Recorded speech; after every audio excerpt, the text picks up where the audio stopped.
Welcome back to the Macro Golf YouTube channel. We're back with Levi on popular demand, back to cover more areas of the golf swing.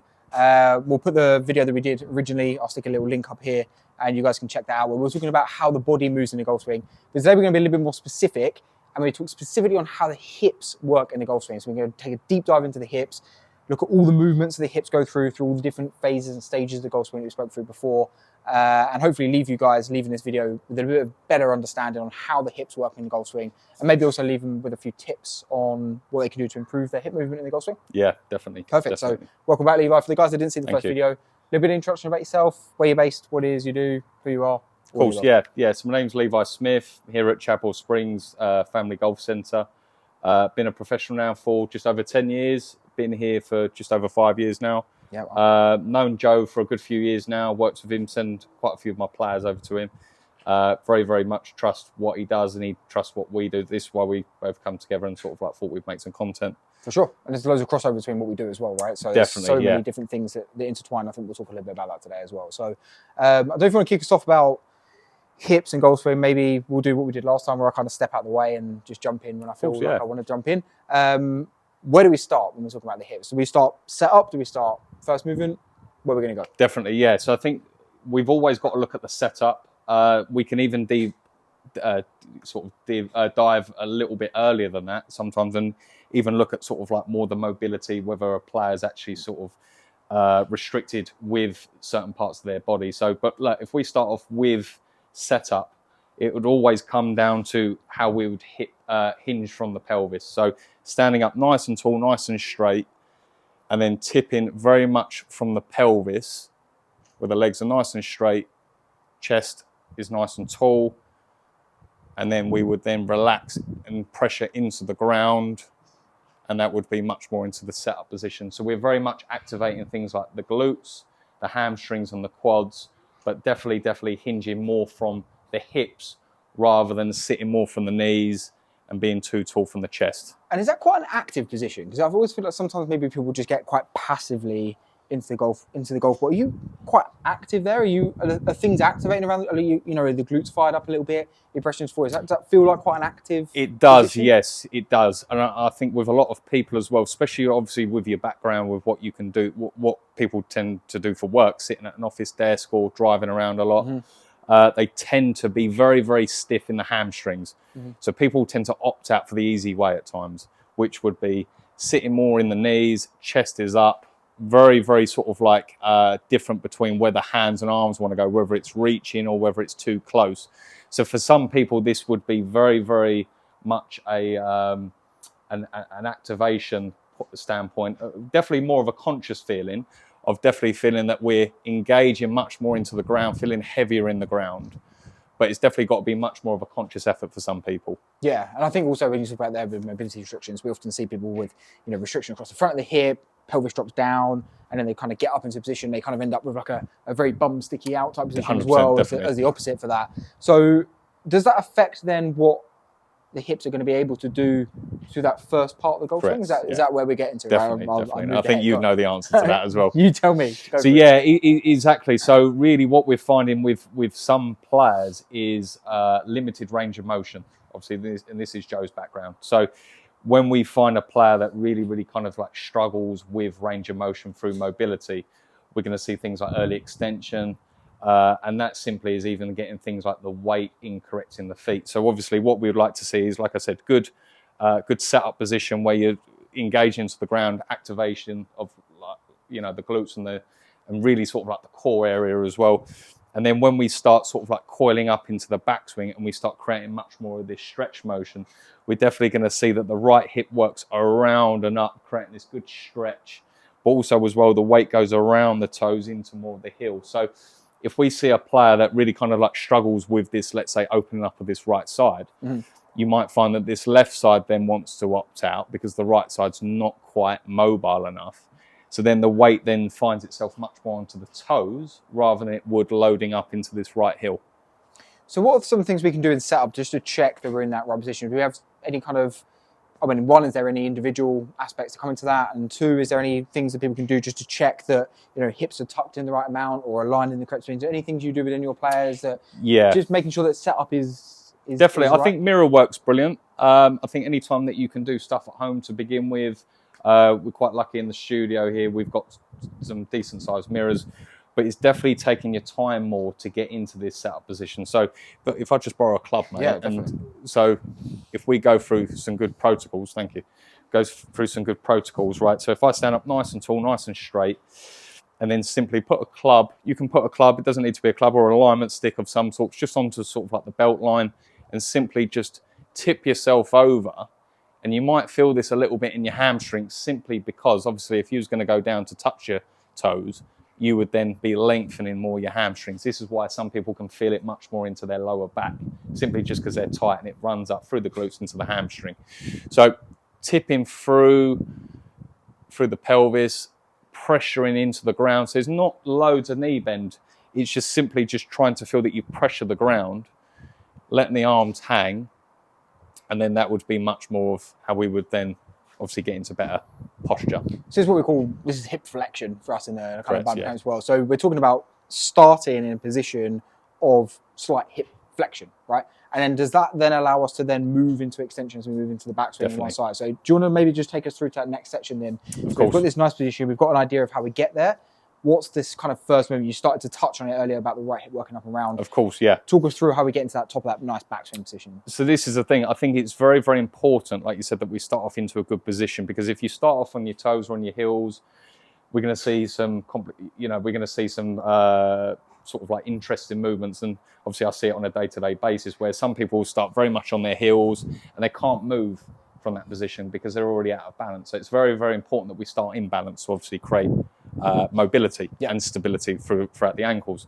So if we start off nice and good, nice and balanced, and simply as we're creating this good stretch and turn throughout the torso, throughout the rib cage, throughout the pelvis, simply as the last video that we've done, if I get my left hand to try and touch that mirror to my side as I rotate my chest, naturally this right hip is going to want to open up to facilitate me getting more space, which is what we need in the backswing. But also as well, that stretch is what's going to create the muscles to contract better. Yep. So it's very, very important. And this is where a lot of people will ask me this question as well. You know, my right leg straightening and my left knee's kicking in. Well, it's supposed to do that to a certain degree. But obviously, if we get too much of this left knee kicking in and we start then collapsing, that is where the issue then sort of like, you know, where we start getting into problems. But when the pelvis rotates, the knees have got to move. So this right leg is going to work, is going to straighten a little because the weight's going into the right heel. But also as well, the weight on the left foot is going to go a little bit towards the toe area.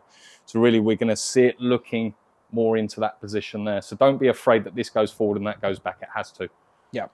And when we're talking here, we're talking about internal rotation of this trail side. So as we load in, we get internal rotation. And this obviously, when you're talking about mobility restrictions, when we create this rotation, naturally for our hip, that actually binds up the hip. So if you were to lay on your back, for example, and just let your feet fall out, your feet would fall open. Yeah. And when we walk, we basically create natural internal rotation to create stability.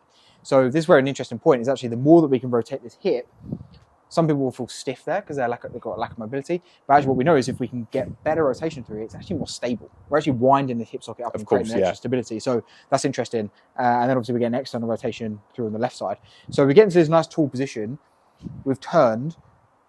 We're now going to start talking about this magic piece of the golf swing you spoke about last time, this kind of like transitional stage and phase that we spoke about before.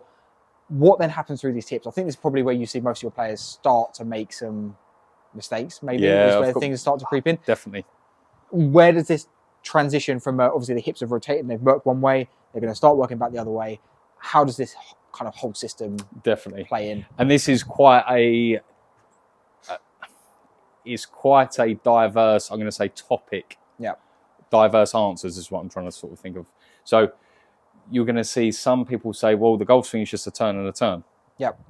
It's not. It's a three-dimensional movement. So when we look at a three-dimensional movement, if we think of like a spring, it works around and up and then down and around. So it's very important in the backswing we'll work this around and up motion. And then in the downswing, we'll work this down and around. So let's say if I get to the top of my backswing where we really kind of like load the body up here, what we're going to see more from the pelvis, and even from the belt buckle will then sink down. So we tend to lower into the ground, as then the pelvis would then rotate into that position there. So it almost looks like I'm recentering to a certain degree, and it depends on what club we're looking at.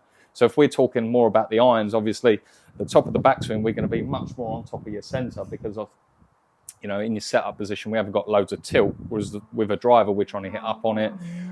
We've created more of a tilt, but we'll talk about the iron position from here. So let's say if I'm very much on top of my centre here, we would like to see more of the belt buckle work down and then rotate into the ground. So you can see it almost looks like a squatted position. Yeah, sure. Rather than just here and just rotating. Exactly, and actually what's happening from there, I'm not sure if you even realise as you do it, but you're actually getting tuck and tilt as you work. So not only are we rotating, not only we're working up and down, but we're actually working this way as well. There used to be crazy like rides in theme parks and you just work on all these different dimensions. That's what makes them so crazy, right? Definitely, if we just spin in one direction, our bodies can understand it, but this kind of like rotating, lifting and turning, it's such a complex movement. It's just so hard for people sometimes to grasp their head around it. And I think that's why sometimes doing this in such finite details will help some people maybe get a bit of an understanding of what actually might be happening. Interesting. So how does that transition start to happen? And at what point is that going to start to happen? So how are the hips working relative to everything else in that part of the golf swing? I assume you're going to start to say that they go ahead, they go first. How does that work in terms of the whole system? How do these hips start to go and at what time do they start to go? It's quite good to actually look at it as like a 4-horse race. Okay. Right?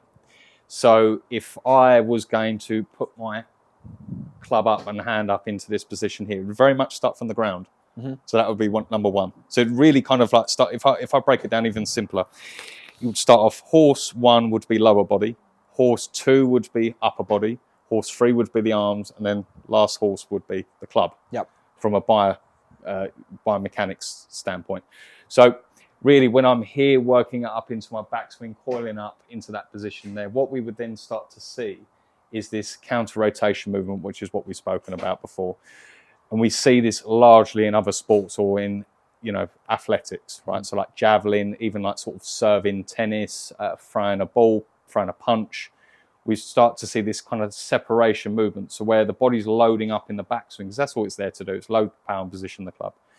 And then we're starting to see some separation to where the lower body, the ground force reactions is starting to work a lot earlier than what we, you know, a lot earlier than what people think. Yeah. Because where we start talking about timing, the problem is people leave things too late to where timing then kind of becomes an issue. But when you look at the professionals, their timing's impeccable. Their sequencing is great.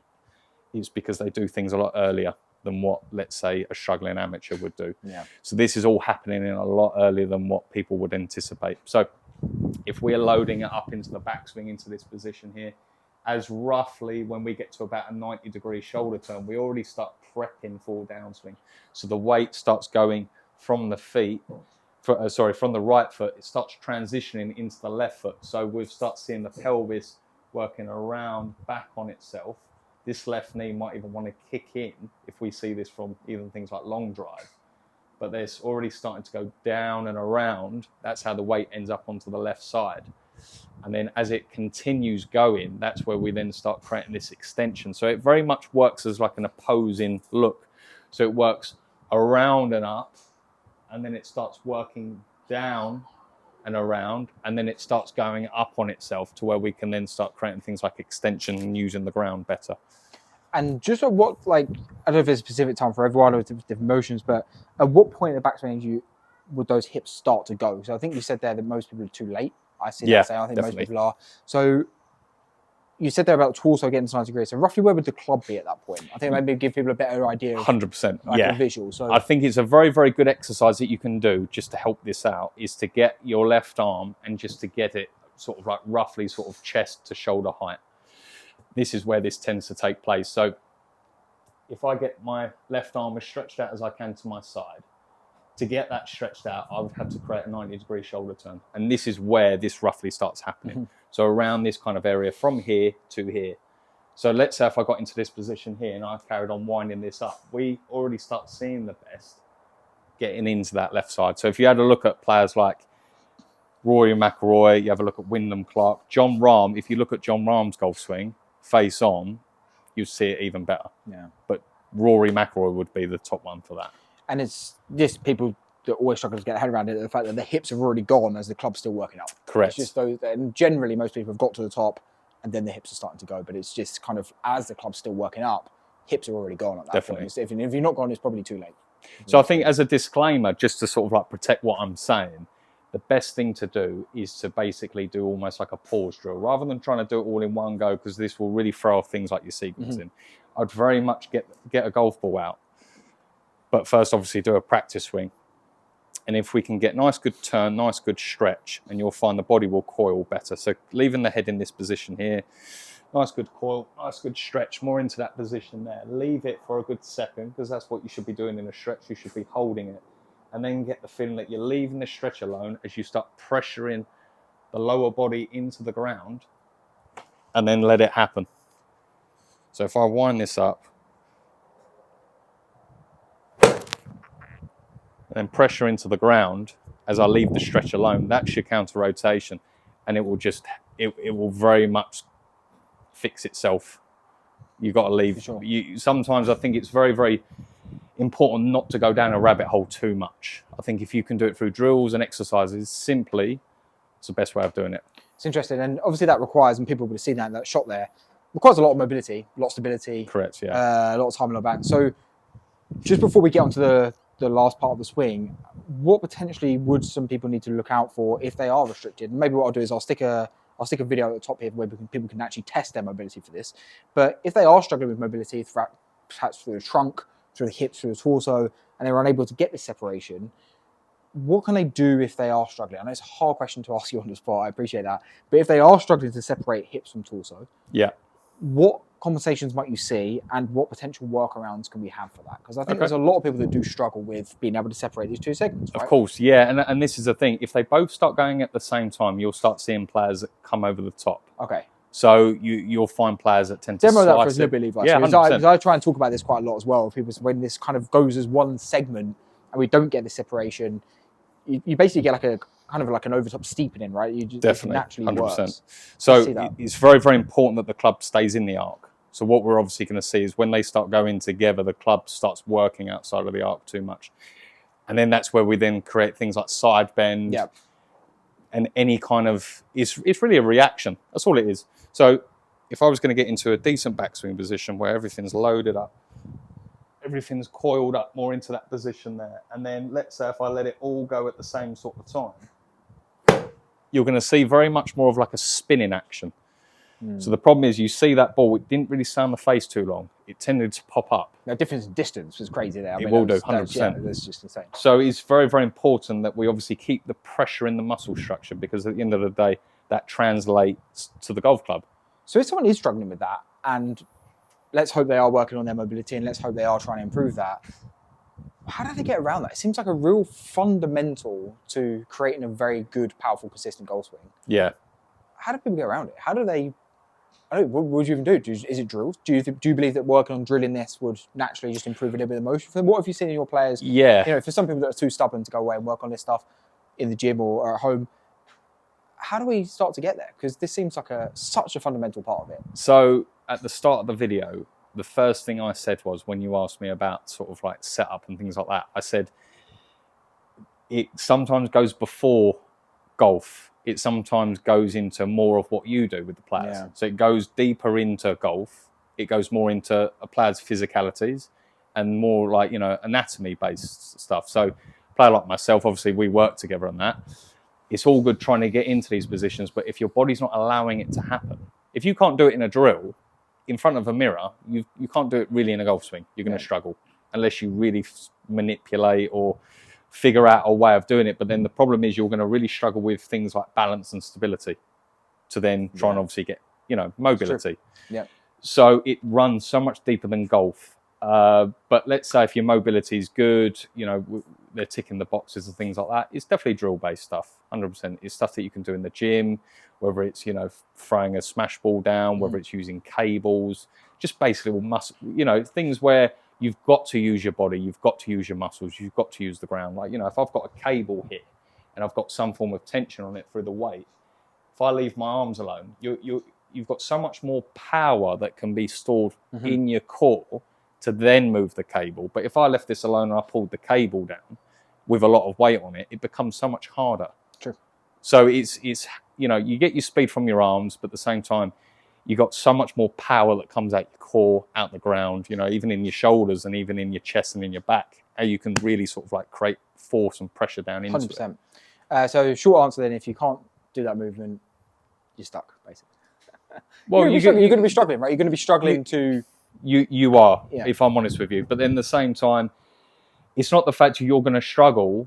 You will struggle 100%. You kind of set a ceiling for yourself. So it's sometimes it's almost like a bit of a rhetorical question. You will 100% struggle, but you'll have to do some form of manipulation. As always. That's exactly that. Yeah. So, yeah. Okay, interesting. So let's take it through impact and finishing off. So what happens then is the hips rotate through, and this kind of like final piece of the golf swing. What happens through the hips in that point? Yeah, so if we're, let's say, running through transition, because obviously we've got to run through the positions, right? So the pelvis is going to lower as it rotates into that position there. You will feel the weight shift onto this left side. And as this carries on rotating, you will then start creating something called extension. So extension is basically where you're starting to use the ground to start basically jumping up. So you're pushing into the ground to go up and create that extension. So if I put a club here, which is level up to my pelvis, obviously we're going to see the right hip higher than the left, and then we're going to start seeing some leveling out into this position here. And then this left side is going to really start climbing as we start using this foot to really kind of push into the ground, but not just down. We're going to be pushing down and away, which is then going to make this pelvis left side really kind of open up, which is going to give us loads of space, loads of time. But that is really how you would create the correct rotation. I think it's so important that you rotate for impact, because that is what keeps the face stable. Yeah. If this stalls, the steering column then has to get overactive. And that is what we see from players that are really struggling. Nice. And just watching that from behind there, you can see that in the backswing, right hip works up higher than left. And as we work through, left hip comes back round through right as well. Definitely. So we're getting this kind of like up, down, twist and tuck. Exactly. Motion is just, real three-dimensional movement. Exactly. So you're obviously seeing it much more from a, from like a personal training standpoint, seeing it from behind, really kind of like, it's like taking the bonnet off, seeing the engine, seeing the mechanics of it. So if I'm in this position here, if I'm winding up, and then this is going to work down and then around, and you can feel it really kind of like stretching here. So this would be quite a good movement to do. So the reason why I've held this in position is because I'm trying to hold this stable as I kind of create some disassociation. That's also quite important to do. Just for the viewers, they're going to love to see this. Yeah. Spin round. Let them see it from behind. Let them see what I just saw. So if you face that way, yeah, of course, this will get some extra views. Right. Let's see how that hips work. So you can see from here, you've got the right hip above the left there as it rotates back, round and through, and you'll see how it just bottoms off, levels off, and then we start to get this nice tuck motion as we work through,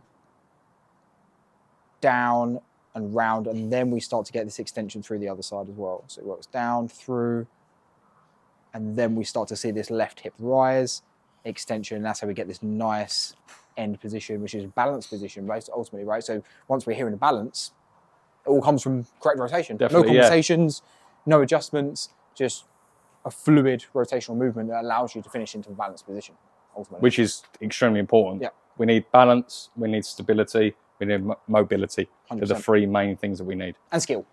Skill helps. Yeah, skill. Yeah, 100%. Yeah, Skill helps. Yeah, you can have them three and still mess it up. Levi, anything else you want to leave the guys today with? Any little nuggets of information, any little tips? I think you've covered so much there. Yeah.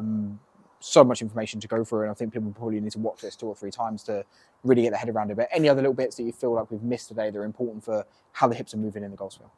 Yeah, I think the main thing is if we can figure out more whether you're actually able to do these things or not. Because at the end of the day, if you're not able to do something, physically, you're going to really struggle doing it in a golf swing. So I think if we can first test and measure rather than guess, that's the key thing. Rather than, like I said, watching a YouTube video or watching something on Instagram, try it on the driving range. Can't do it. It doesn't work. You might find it's good information, but at the same time, you're not quite able to do it, or we're just doing it incorrect. So So I'll stick that video. I'll stick a video where people can test their own golf mobility, which will be interesting as well. Okay, guys, thank you again for watching. So hopefully you found that interesting. I've learned a lot. Levi, thank you again for your time. Where can the guys find you if they want to get in touch with you? If they want to drop you a message, where do they get in touch? Yeah, so Levi Smith Golf is my Instagram handle. Chadwell Springs Golf Centre in Ware is where I'm based. So you can contact me and get hold of me there. Brilliant. Guys, thanks again for watching. Levi, thank you very much.